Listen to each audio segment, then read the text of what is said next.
Hello students, today we will discuss about the vertebral artery. Now whenever you are having the blood supply of the brain, you will find this word vertebral artery because it is a major source of the blood supply in the posterior part. So here you can see that this vertebral artery arises in the lower part of the neck, then it crosses the whole area of your neck and then it enters into the cranial cavity. So let's discuss about the artery and its course and different branches. So what is vertebral artery? So vertebral artery is one of the two principal arteries which supply the blood to the brain. Now why we are using the word two? Because there are two main arteries. One is the internal carotid artery and second is the vertebral artery. So we are reading today the vertebral artery. So this vertebral artery supply the posterior part of the brain like your occipital lobe, like your cerebellum. Apart from that, it also supplies the spinal cord, meninges and surrounding muscles and the bones. So in this image, you can see that this is your interior of the cranial cavity, where you can see that this is the foramen magnum. Now through the foramen magnum, from the posterior side, there is an entry of the right and left vertebral artery. But at the same time, you can see that there is an entry of these two arteries through the carotid canal, which are the right and left internal carotid artery. So these are the two major sources of the blood supply. Now when you will see the origin of the vertebral artery, this vertebral artery is a first and the largest branch of the first part of subclavian artery. So when you will see the subclavian artery, now this is the subclavian artery. Now this subclavian artery, you know that it is making a arch, and when you will making an arch, it passes on the superior surface of the first rib behind the scalene tubercle. Here you can see this muscle. Now this muscle is the scalene anterior. Now this scalene anterior divide the subclavian artery into the three part. This is the first part, that is before the muscle. There should be the second part, that is behind the muscle, and this is the third part, which is after the muscle. So these are the three part of subclavian artery. So from the first part, here is the origin of your vertebral artery. So this vertebral artery, after taking origin, it runs in upper direction because it has to enter inside the cranial cavity. So what is the origin? It is arising from the first part of the subclavian artery, and it is the first branch of subclavian artery. The important thing is that its origin is from the posterior-superior aspect of subclavian artery. Now, the important thing is that this artery is having very long course. So it arises in the lower neck and it goes inside the cranial cavity. So it ends in the cranial cavity and where it supplies the brain. So how will you read, or what are the different parts of the artery? So for the reading purpose, we have divided the course of the whole vertebral artery from its origin till the termination inside the cranial cavity in four parts. So the first part, second part, third part and fourth part. Now when you will see these four parts, this fourth part is present inside the cranial cavity, while these three parts are present outside the cranial cavity. So how these four parts has been divided? This is the most commonly asked question in your exam. So the first part is start from the point of origin. Before to read this, you have to first understand here that when you see the vertebral artery, you should have this concept that these cervical vertebrae are having a foramen in their transverse process, and these foramens are the characteristic feature of the identification of any cervical vertebrae. So there are 7 cervical vertebrae. Now when you will count these 7, this artery is not passing through the 7th one. Now this is your 7, this is 6, 5, 4, 3, 2 and 1. Clear? So when you will do the counting of the cervical vertebrae, what you will find that in this image you can see that this is the first point. Now here is the artery origin, and this artery is entering directly here, and this is your 6th cervical vertebrae.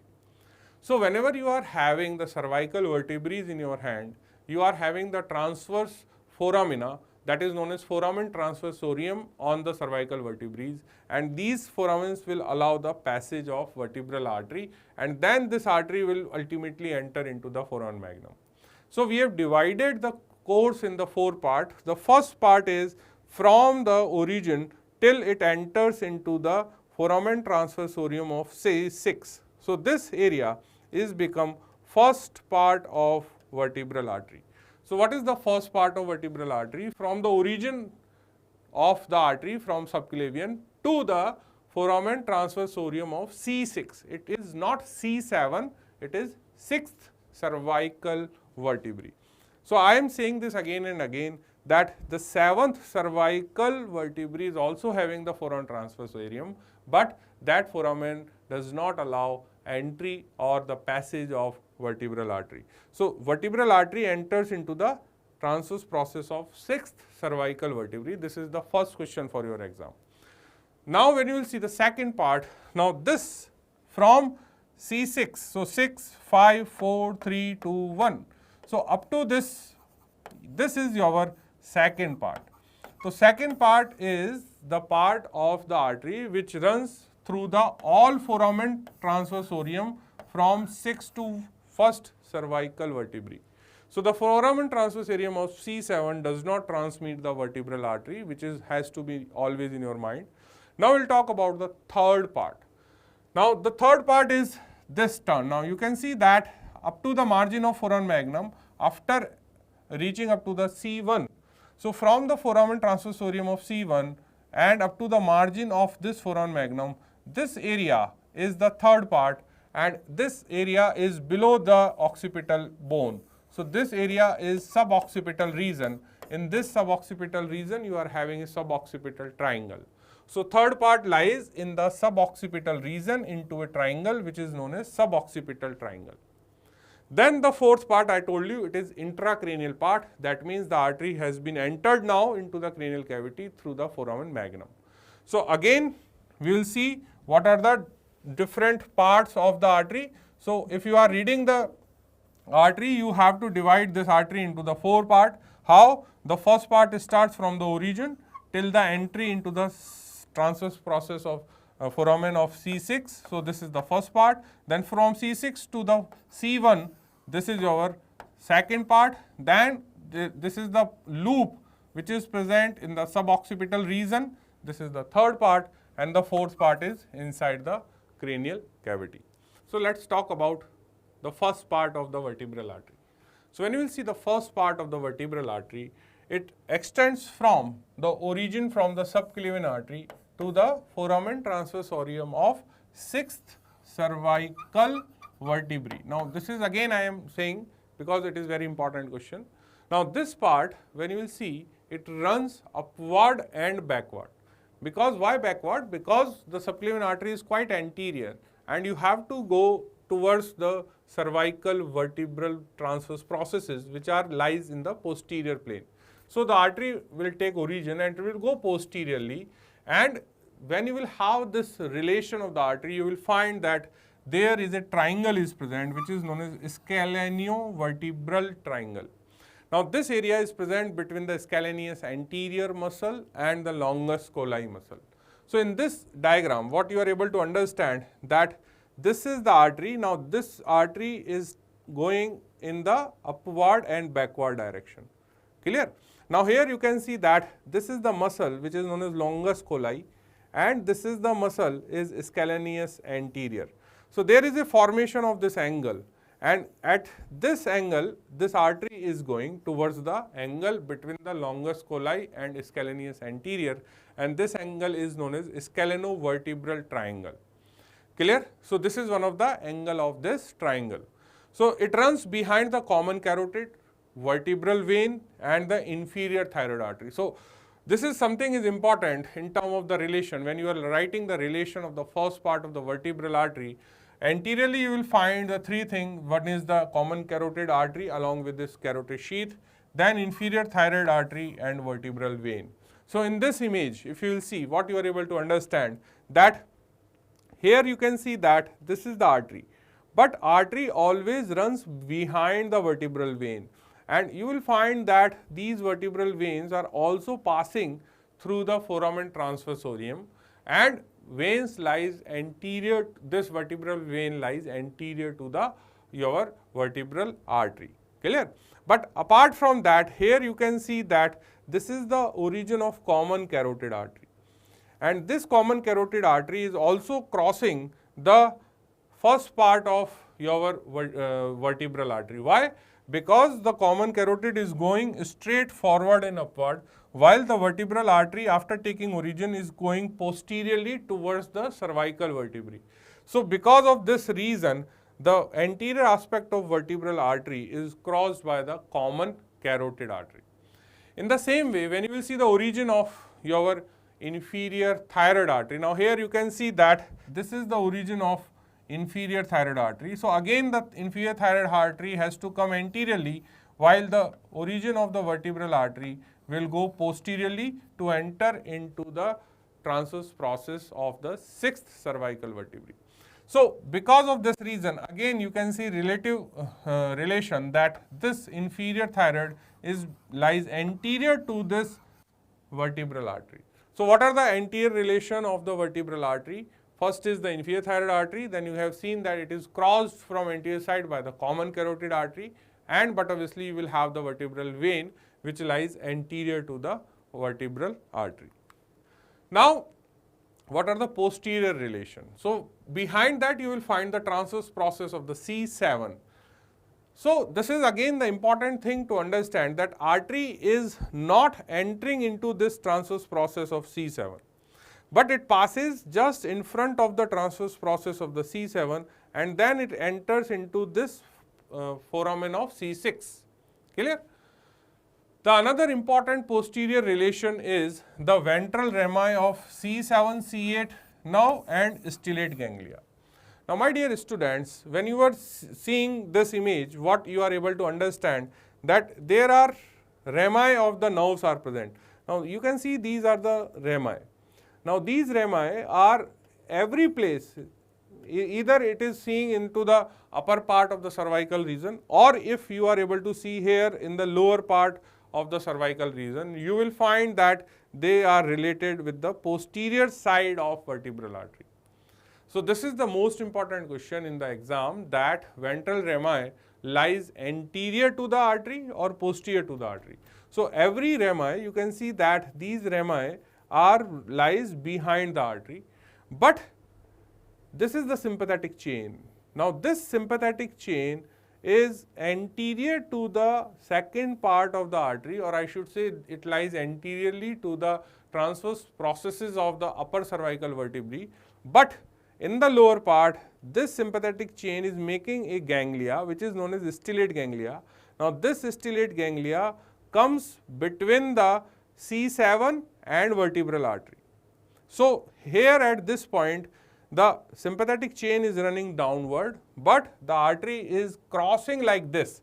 That's why the ganglia will go on the posterior part of the vertebral artery. So this is the important posterior relation. So many times you have the question about particularly the rami of the C7, C8 and stellate ganglia. So rami are arising from the posterior side of the artery, but sympathetic chain, though it is present anteriorly, but its stellate ganglia comes on the posterior aspect because this crossing of the first part of vertebral artery. Now what about the second part of the artery? The second part, as I already told you, it runs vertically upward, but here the twist comes, where when you will see the course of the artery up to the second cervical vertebrae. So this is the second cervical vertebrae foramen, and this is the 6th. So up to this part you will find vertically straight course of the artery in the neck. But what will happen? It runs upward and laterally to reach the foramen transversarium of C1. Now this is important. When you will see the placement of the C1, you have to understand that the C1 transverse processes at quite far level as compared to the C2. So these are the foramens of the C2 and these are the foramens of C1. So now artery has to go like this. Clear? So that's why it is written here that artery is taking a upward and lateral course. Now here in this image also you can see that this is the exit from C2 and this is the entry point in C1. So artery is not going vertically straight. This artery is changing its pathway and it is going like this. Clear? So this is the important thing, that once you are talking about the foramen transversarium, it starts from the C6 up to C2, it is vertically straight, but from C2 to C1 it is again become lateral. Clear? Why lateral? Because the distance, or you can say the alignment of the foramen of C1 is not in the same plane of the C2. That's why the artery will go laterally to approach the foramen transversarium of C1. So what are the relations now? So the ventral rami of second to sixth, they all lies posteriorly. As I already told you that whenever we are talking about the rami of any of the cervical nerve, they always comes out from the posterior side of this part. So here you can see this is the rami, and these rami are posterior to the vertebral artery. Artery is accompanied by the venous plexus. Now this is the important thing, that when you are seeing this, you can see that these are the veins which are enclosing the artery. So along with the venous plexus, you will have the sympathetic nerve plexus also. Now what about the third part of artery? Now as I already told you, the third part is the part which present in the sub-occipital region, and once the artery will come out from the C1 foramen. So it contains the third part which appears through the foramen transversorium of atlas, that is C1, and here the artery is making a loop. Now this is the most important question. What is the direction? Now when you will see the direction, the artery is winding from lateral to medial side. Lateral to medial. Now here in this image, what you are able to understand, that this is your sub-occipital triangle. Now when you will see the triangle, now triangle is here. Now you can see this is the one boundary of the triangle, this is the another boundary of the triangle, and this is the other boundary of the triangle. Now this triangle is known as sub-occipital triangle. Now what are the three boundaries of sub-occipital?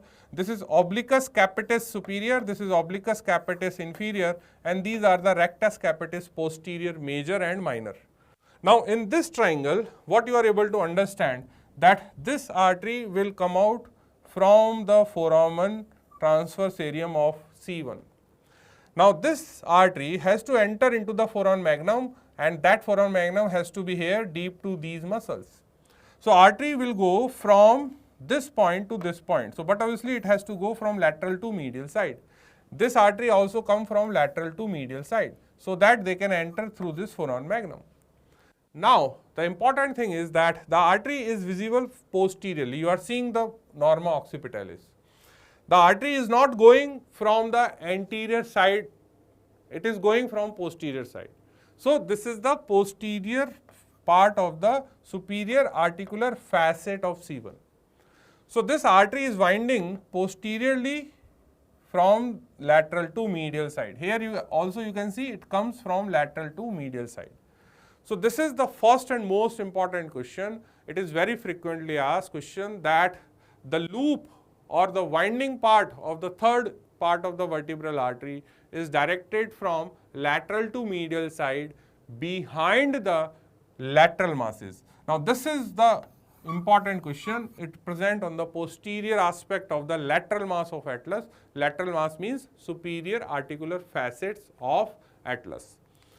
Now here in this view, it is more clear to you that this is the posterior view and this is the foramen magnum, where you can see the entry of the two arteries, and this is the exit from the C1.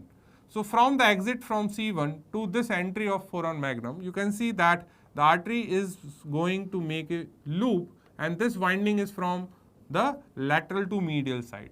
And what is this? This is the superior articular facet of your C1, and this is the occipital condyle of the skull. So this is the joint between the vertebrae and the skull, and you are able to see the artery from the posterior side. Clear? Now in the sub-occipital triangle, when you are making a loop or when the artery is winding around the posterior aspect of your lateral masses of C1, it is making a groove on the superior surface of your posterior arch of atlas. So this is the superior view of the atlas. You have removed the skull from here.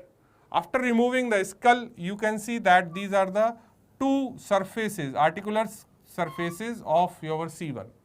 And these two superior articular surfaces of the C1 are of kidney shape, And here you can see that this is the point where the vertebral artery is reaching to the C1.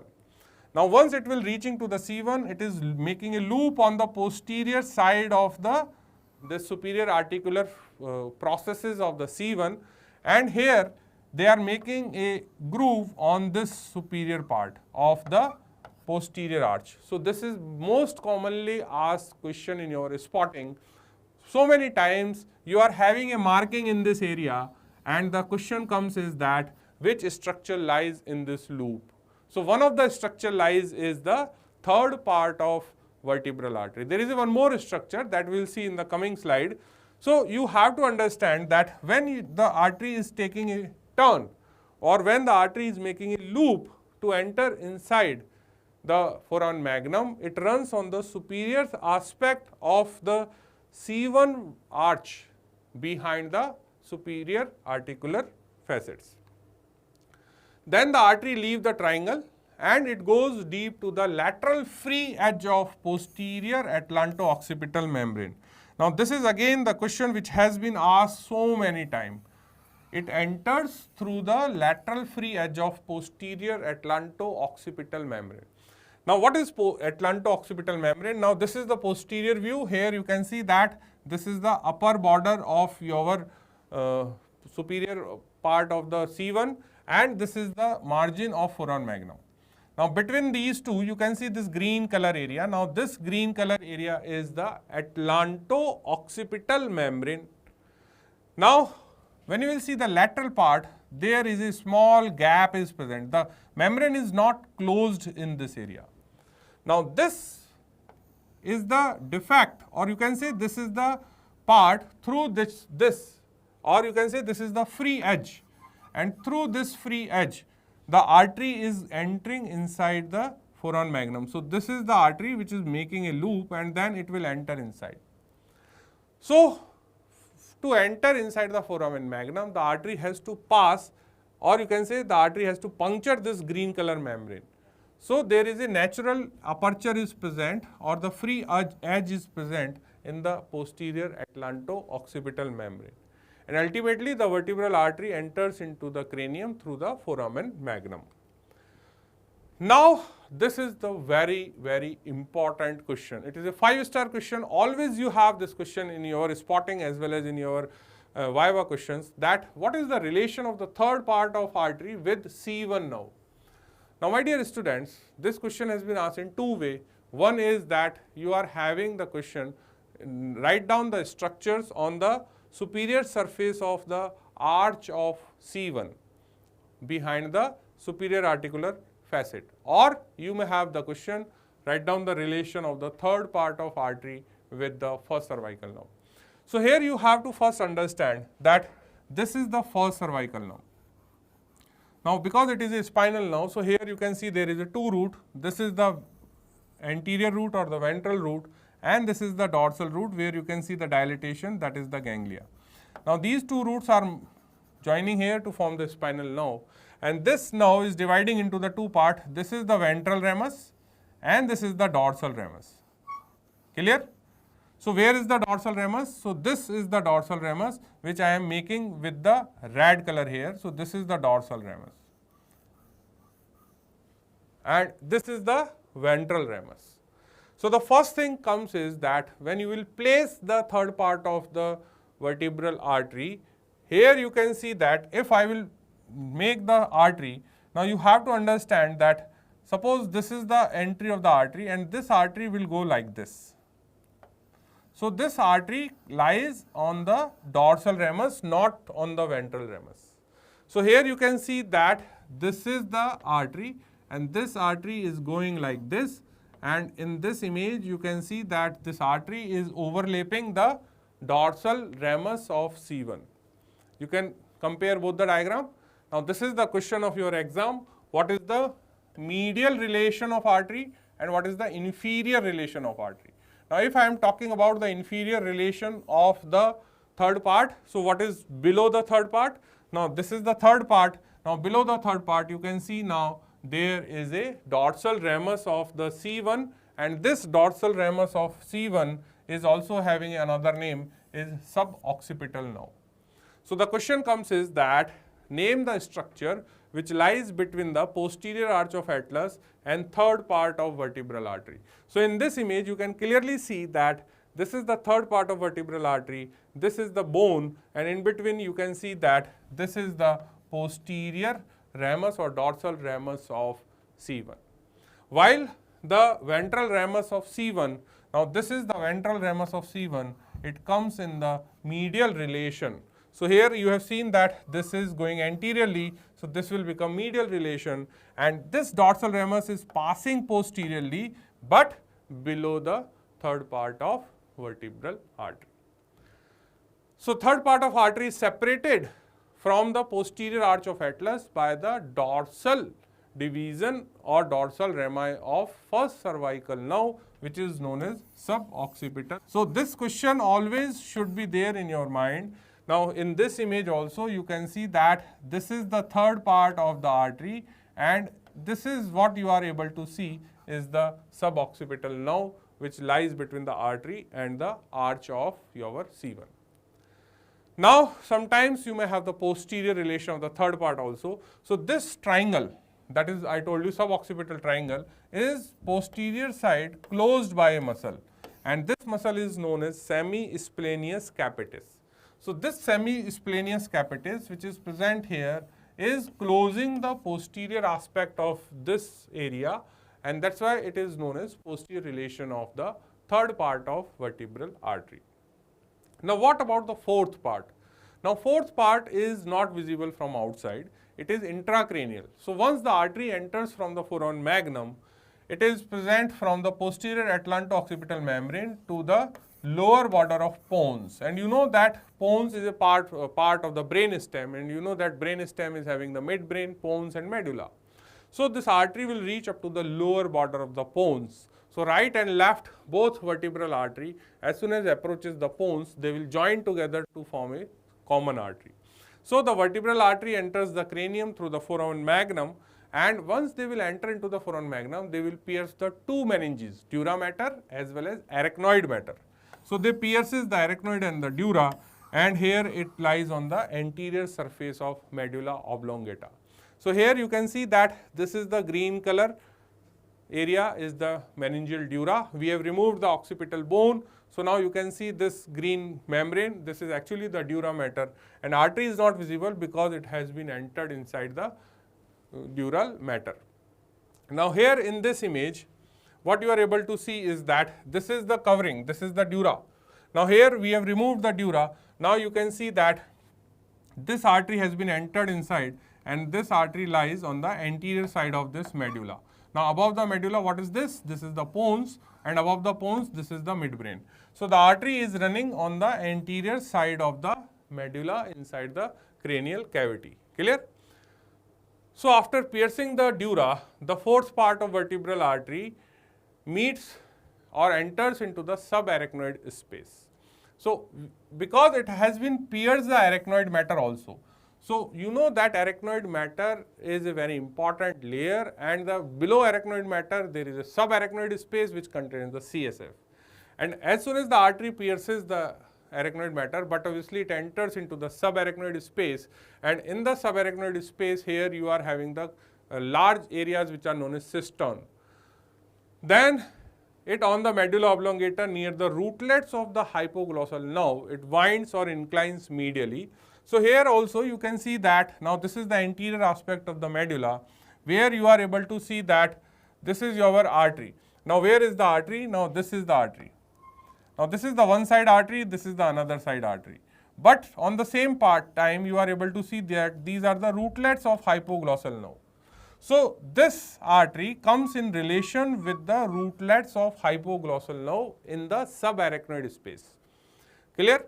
Then it unites with the fellow artery and it is going to make a common artery. Now this is the common artery which is known as basilar artery. But what is the point of the union? Now this is the lower border of the pons.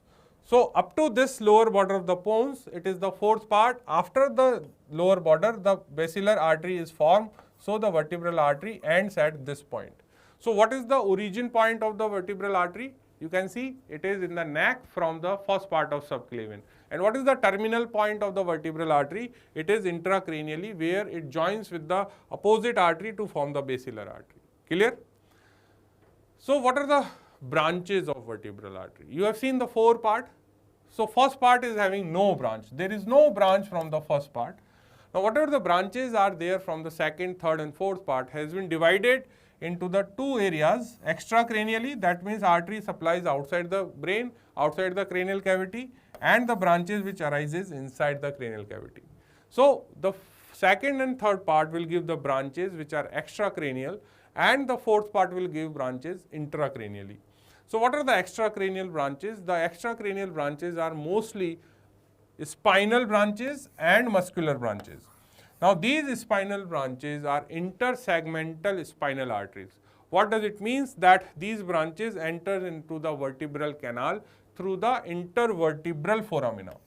Now here you can see that this is what you can see, this is the second part of the vertebral artery, and when you join the 2 vertebrae, you know that there is a presence of the vertebral notch, and in between the vertebral notch there is a formation of intervertebral foramina.